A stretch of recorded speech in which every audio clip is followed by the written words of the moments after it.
تو اللہ نے بندے کو ایمان کی دولت عطا کی اور اس کے بعد پھر تقوی کا حکم دیا، لیکن تقوی کے بعد میرے کریم نے پھر ایک اور بات کا حکم دیا کہ سچوں کے ساتھ ہو جاؤ، یعنی اس کی تفسیر یہ ہے کہ اللہ کے ولیوں کے ساتھ ہو جاؤ، صالحین کے ساتھ ہو جاؤ۔ آخر ایمان کے بعد جب بندے کے پاس تقوی کی نعمت آ گئی اور جب بندہ متقی ہو گیا تو ظاہر سی بات ہے کہ متقی ہونے کے بعد اس کی راتیں تو خود ہی مصلی پر گزر رہی ہے، اس کے ہاتھ میں تو تسبیح موجود ہے، وہ تو نمازوں کا پابند ہے، وہ تو جماعت کا پابند ہے، وہ ساری عبادتیں کر رہا ہے، پھر کونوا مع الصادقین کہنے کا مطلب کیا ہے؟ تو میرے پیارے آقا صلی اللہ علیہ وسلم کے پیارے دیوانوں، یاد رکھو انسان ایمان لانے کے بعد جب عبادت کرتا ہے تو شیطان کی کوشش ہوتی ہے کہ ایمان والے کو پہلے عبادت سے روکے، اس کو عبادت کی طرف جانے نہ دے، اور بندہ اگر عبادت کر لیتا ہے تو شیطان کی کوشش ہوتی ہے اس کی عبادت کو ضائع کرنے کی کوشش کرتا ہے۔ بہت سے ایمان والے کہلانے والوں کے ہاتھ میں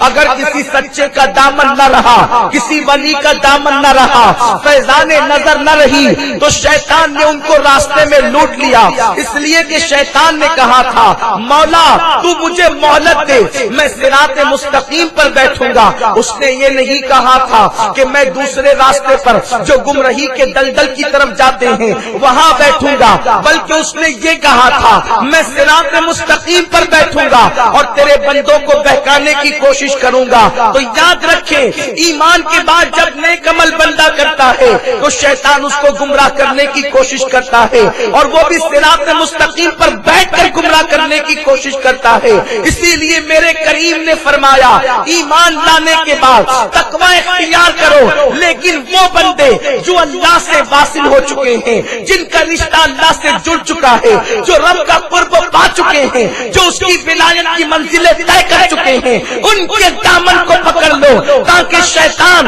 اگر تمہارے ایمان کو ختم کرنا چاہے، تمہاری عبادت کا خاتمہ کرنا چاہے، تو اللہ والوں کے دامن کی برکت سے تمہارے ایمان کی حفاظت ہو سکے، تمہاری عبادتوں کی حفاظت ہو سکے۔ میرے پیارے آقا علیہ السلام کے پیارے دیوانوں، شیطان کے فریب کو میرے اور آپ جیسا انسان نہیں سمجھ سکتا، شیطان کے مکر و فریب کو ہم جیسے لوگ نہیں سمجھ سکتے۔ امام اہل سنت نے بڑی پیاری بات کہی ہے، فرماتے ہیں دل پہ کندہ ہو تیرا نام کہ وہ دشت رجیم، دل پہ کندہ ہو تیرا نام کہ وہ دشت رجیم، الٹے ہی پاؤں پھرے دیکھ کے تغرا تیرا، الٹے ہی پاؤں پھرے دیکھ کے تغرا تیرا۔ جہاں غوث پاک کا نام ہوگا وہاں شیطان آنے کی کوشش نہیں کرے گا، بلکہ الٹے ہی پاؤں بھاگے گا، کیونکہ اللہ تبارک و تعالیٰ نے غوثیت میں آپ کو وہ مقام عطا فرمایا ہے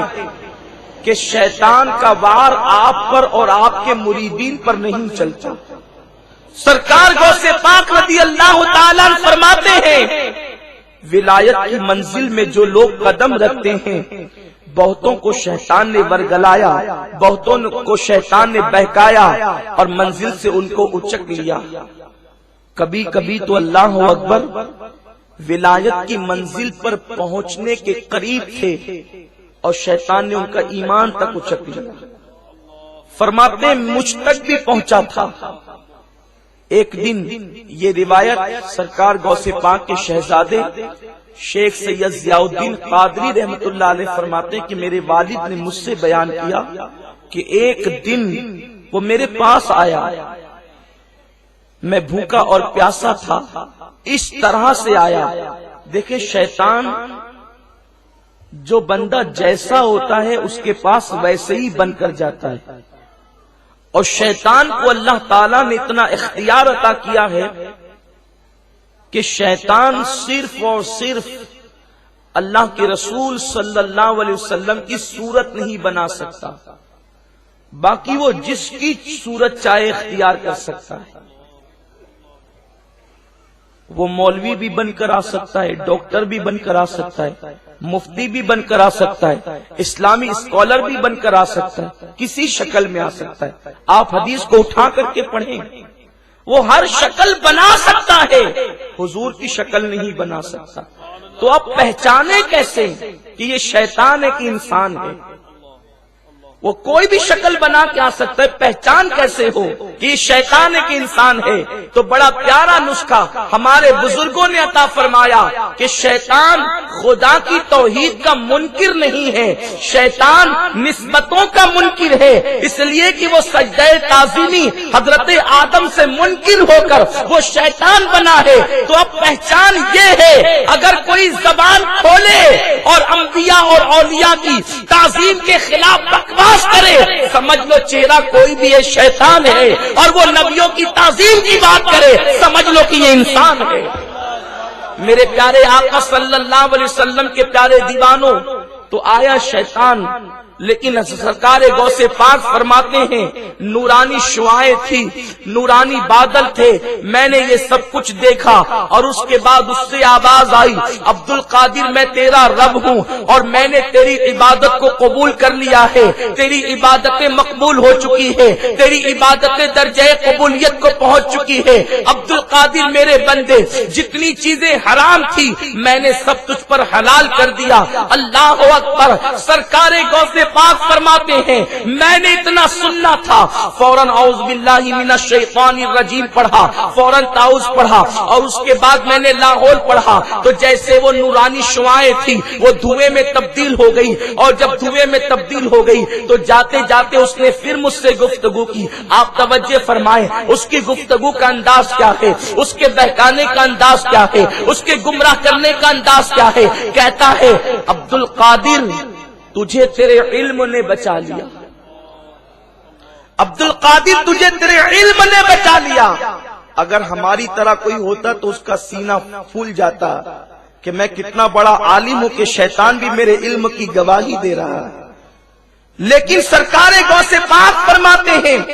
جب میں نے اس سے سنا کہ عبد القادر تجھے تیرے علم نے بچا لیا، تو میں نے پھر جواب دیا ظالم جاتے جاتے پھر گمراہ کرتا ہے، مجھے میرے علم نے نہیں میرے اللہ کے کرم نے بچا لیا ہے۔ اگر کسی کا علم کسی کو بچاتا تو بہت بڑا عالم تھا، شیطان